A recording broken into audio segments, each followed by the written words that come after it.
Hello students, one shot with বারাই ব্রাদার্সে তোমাদের সকলকে স্বাগতই জানালাম। আশা করি তোমরা সবাই ভালোই আছো। তোমরা যারা 2026 শিক্ষাবর্ষে মাধ্যমিক পরীক্ষা দিতে চলেছো তাদের জন্য আমার অনেক শুভেচ্ছা ও অভিনন্দন রইল। আজকে আমি এসেছি তোমাদেরই জন্য, তোমাদের যাতে মাধ্যমিক পরীক্ষায় রচনা লিখতে কোনো সমস্যা না হয় তার জন্য আজকে আমার এই ভিডিও যদি তোমাদের ভালো লাগে তাহলে এই চ্যানেলটাকে অবশ্যই সাবস্ক্রাইব করবা এবং পাশে থাকা যে বেল আইকন বাটন সেটাকে প্রেস করে দাও।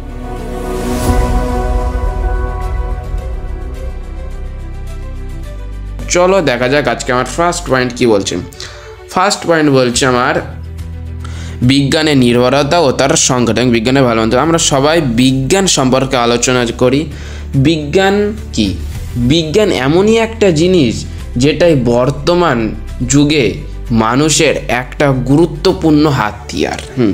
আমরা এখন এটা বললেই চলে, পুরো জীবনটাই আমাদের বিজ্ঞানের ওপরেই নির্ভরশীল। হ্যাঁ, এবং এইটা আমাদের মানতেই হবে যে বিজ্ঞানই আমাদের জীবনে একটা নতুন আলোকিত পথ দেখিয়েছে। তাহলে আমি আর বেশি কিছু এগোলাম না, তোমরা বিজ্ঞান সম্পর্কে জানো, আমি সরাসরি ভূমিকায় ঢুকে গেলাম। ভূমিকা বলছে পৃথিবীর শ্রেষ্ঠ জীব মানুষের শ্রেষ্ঠতর অন্যতম হাতিয়ার হলো বিজ্ঞান। এটা ঠিকই যে পৃথিবীতে এই শ্রেষ্ঠ জীব অর্থাৎ মানুষদেরকে বলছে, এখানে সেই মানুষদের একটা অন্যতম হাতিয়ার অর্থাৎ খুবই সুন্দর এবং গুরুত্বপূর্ণ হাতিয়ার হলো আমাদের এই বিজ্ঞান। তারপরে বলছে দৈনন্দিন জীবন থেকে গ্রন্থারে জীবনের সন্ধান করা প্রতিটি ক্ষেত্রে বিজ্ঞান হয়েছে মানুষের একমাত্র অবলম্বন। অর্থাৎ আমাদের এই বিজ্ঞান সবসময় বুঝিয়ে দিয়েছে যে সেটা আমাদের জীবনে কতখানি গুরুত্বপূর্ণ।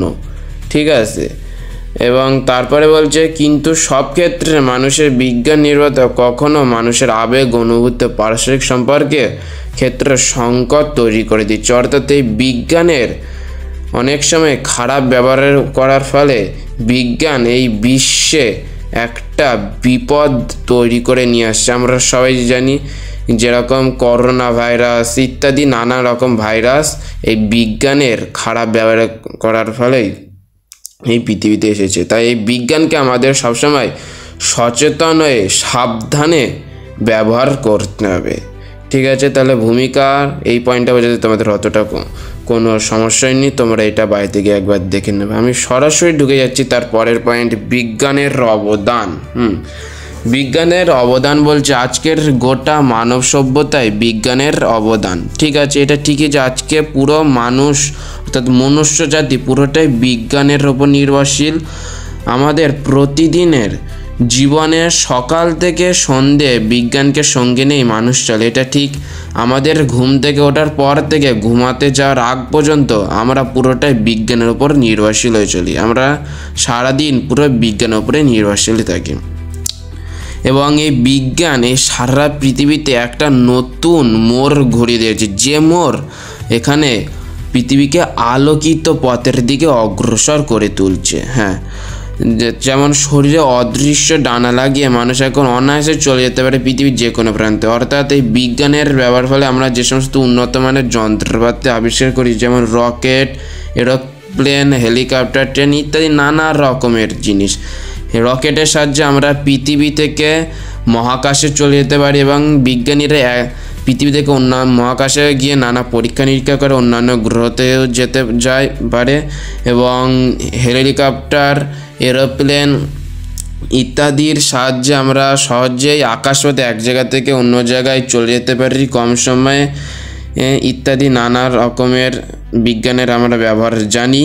শুধু তাই নয়, এখন আমাদের হাতে থাকা যে সমস্ত মোবাইল ফোন, সেই মোবাইল ফোনের সাহায্যে আমরা দূরে কোনো ব্যক্তির সাথে সহজে কন্ট্যাক্ট অর্থাৎ যোগাযোগ করতে পারি এবং সেই দূরের ব্যক্তিকে আমরা ফোনে আমাদের স্ক্রিনের পর্দায় দেখতেও পারি। শুধু তাই নয়, কৃষিকাজে অর্থাৎ চাষবাসের ক্ষেত্রে বিজ্ঞান গুরুত্বপূর্ণ। এই চাষবাসে বিজ্ঞান অনেক কিছু উন্নত মানের যন্ত্র আবিষ্কার করেছে, যেমন হারভেস্টার, যার সাহায্যে ধান কাটা, ঝাড়া ইত্যাদি নানা রকমের কাজ করা হয় এবং অনেক কীটনাশকও আবিষ্কার করেছে এই বিজ্ঞান, যার ফলে সেই চাষবাসে মাটিতে দিয়ে সেই মাটিকে উর্বর করে তোলে এবং সেখানে ফসল আরও ব্যবহার হয়। এবং শুধু তাই নয়, চিকিৎসা বিজ্ঞান আরও উন্নত করে তুলেছে চিকিৎসা বিজ্ঞানকে, যার ফলে মৃত্যুর হারকে অনেকটাই কমিয়ে দিচ্ছে। তাহলে এই পয়েন্টটা তোমরা ভালো করে পড়বা। এই পয়েন্টটা খুবই সহজ ছিল, তোমাদের বুঝতে অতটাও অসুবিধা হয়নি, আমি এটা বুঝতেই পারছি। তোমরা কিন্তু এই পয়েন্টটাকে অবশ্যই ভালো করে পড়বে। এই যে এখানটায় নানা রকমের লেখা আছে, যেমন বিজ্ঞান কল্যাণে পৃথিবীর বুকে আজও মানুষের ছায়া দীর্ঘতর। ঠিক আছে, তাহলে আমি সরাসরি পরের পয়েন্টে ঢুকে গেলাম। এই পয়েন্টটা তোমাদের খুবই সহজ লেগেছে, আমি বুঝতেই পারছি। তারপরের পয়েন্ট বলছে সংকটের স্বরূপ। সংকটের স্বরূপ বলছে দৈনন্দিন জীবনে বিজ্ঞানের প্রতি মানুষের ঝোঁক তাকে ক্রমশই ভোগবাদের প্রতি আকৃষ্ট করে তুলেছে। অর্থাৎ আমার এই জীবনে মানে বর্তমান জীবনে বিজ্ঞানের প্রতি ভালো লাগা অনেক সময় বিজ্ঞানটাকে বিপজ্জনকও করে তুলেছে। যেমন আমাদের মানুষের এখন লোভ লালসা এতটাই বেড়ে চলছে যে বিজ্ঞানকে তারা খারাপ কাজে ব্যবহার করতেও কোনো দ্বিধাবোধও করে না। এবং মানুষ এখন অন্যান্য জীবকে মারতেও কোনো দ্বিধাবোধ করে না। মানুষ দিন দিন স্বার্থপরও হয়ে চলছে, এটা ঠিকই বলছে এখানে পয়েন্ট। যে স্বার্থপরের জন্য মানুষ এই পৃথিবী থেকে জীবকে বিপন্ন করে দিচ্ছে। ঠিক আছে, এই যে এইখানে এই পয়েন্টগুলো সব ভালো করে দেখবা, যেগুলো মার্ক করে দিলাম আমি, দাগালাম, এগুলো খুবই গুরুত্বপূর্ণ। তারপরে পয়েন্টে যেটা বলছে ভোগবাদী চাহিদা যে ইঁদুর দৌড়কে আহ্বান করেছে তার শৈশবকে অনাবশ্যকে চাপে ফেলে দিচ্ছে, তৈরি হচ্ছে মানসিক অবসাদ। এবং আমরা এমন একটা সমাজ তৈরি করছি যেখানে টাকা পয়সা মানুষের শ্রেষ্ঠত্ব নির্ধারণে প্রথম মাপকাঠি হয়ে উঠেছে। এবং এইখানটাই পয়েন্টে বলছে যে মানুষ নিজের লোভ লালসা এতটাই বাড়িয়ে দিচ্ছে যে এখন এই বর্তমান সময়ে শুধু টাকা পয়সা এবং মানুষের সম্মান ইত্যাদি দ্বারাই তাদেরকে তুলনা করছে।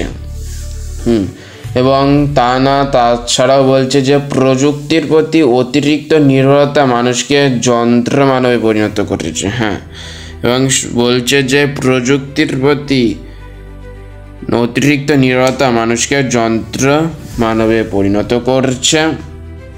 তারপরে বলছে মানুষের সঙ্গে মানুষের পারস্পরিক সম্পর্ক সহানুভূতির জায়গাগুলো মানুষের সঙ্গে ক্রমশ নষ্ট করে দিচ্ছে। ঠিক আছে, এবং মানুষ ক্রমে আত্মকেন্দ্রিক হয়ে উঠছে।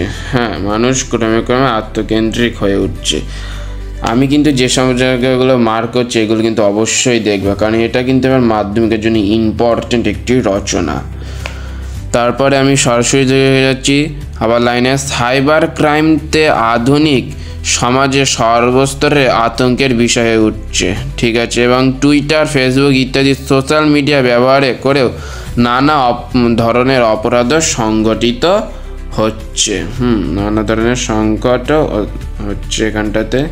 তাহলে তোমাদের এই সংকটের স্বরূপ এই পয়েন্টটা বোঝাতে অতটা অসুবিধা হয়নি, তোমরা কিন্তু এইগুলো বাইরে থেকে অবশ্যই ভালো করে দেখে নেবে আমার পড়ানোর পরে। আমি সরাসরি তার পরের পেজে ঢুকে যাচ্ছি। কি বলছে তারপরের পয়েন্ট যেটা আমাকে বলছে উপসংহার বলছে বিজ্ঞানের সঠিক ব্যবহারের পরেই এই সংকট মুক্তি ঘটতে পারে। অর্থাৎ বিজ্ঞানকে যদি আমরা সঠিকভাবে ব্যবহার করি তাহলে এই সংকট যেতে পারে আমাদের জীবন থেকে। আমরা সবাই জানি এটা, এই বিজ্ঞান এমন ভালো ব্যবহার করতে পারি যাতে অপরাধমূলক কাজকেও দমন করা যায় এই বিজ্ঞানের সাহায্যে। শুধু তাই নয়, শিল্প সাহিত্য চর্চা আর নিয়ন্ত্রণ করতে হবে নগরায়নকে। এই যে এই জায়গাটার কথা আমি বলছি। এবং মনে রাখতে হবে বিজ্ঞানের জন্য মানুষ নয়, মানুষের জন্য বিজ্ঞান। ঠিক আছে, এবং এই লাইনটা ভালো করে দেখো, এটা খুবই ইম্পর্টেন্ট। বলছে মনে রাখতে হবে এখানে বিজ্ঞানের জন্য মানুষ নয়, মানুষের জন্য বিজ্ঞান। অর্থাৎ বিজ্ঞানের জন্য আমাদের মতন এরকম মানুষ না, মানুষের জন্য বিজ্ঞান, অর্থাৎ আমাদের জন্যই বিজ্ঞান। ঠিক আছে, এবং তবেই তৈরি হতে পারে শুল্কমুক্ত এক সুন্দর পৃথিবী। এবং এই বিজ্ঞান এই সব নানা কারণ যদি নিয়ম মেনে চলে তাহলে এই পৃথিবীটা আরও সুন্দর হয়ে উঠবে। তাহলে তোমাদের এই রচনাটা বোঝাতে আমার অতটা কোনো সমস্যাই নেই, তোমরা এই পয়েন্টটা ভালো করে বুঝেছ। তোমরা কিন্তু এইগুলো অবশ্যই ভালো করে বাড়িতে গিয়ে দেখে নেবা, কারণ এইটা এবার মাধ্যমিক পরীক্ষায় খুবই ইম্পর্টেন্ট একটা টপিক। এটা কিন্তু অবশ্যই বাড়ি থেকে রেডি করে ফেলবা, খুবই গুরুত্বপূর্ণ এটা। তাহলে এই ভিডিওটা তোমরা ভালো করে দেখে নিও। আমি এখানে আমার বক্তব্য শেষ করলাম এবং আমার ভিডিওটাকে আমি এখানে স্টপ করে দিচ্ছি।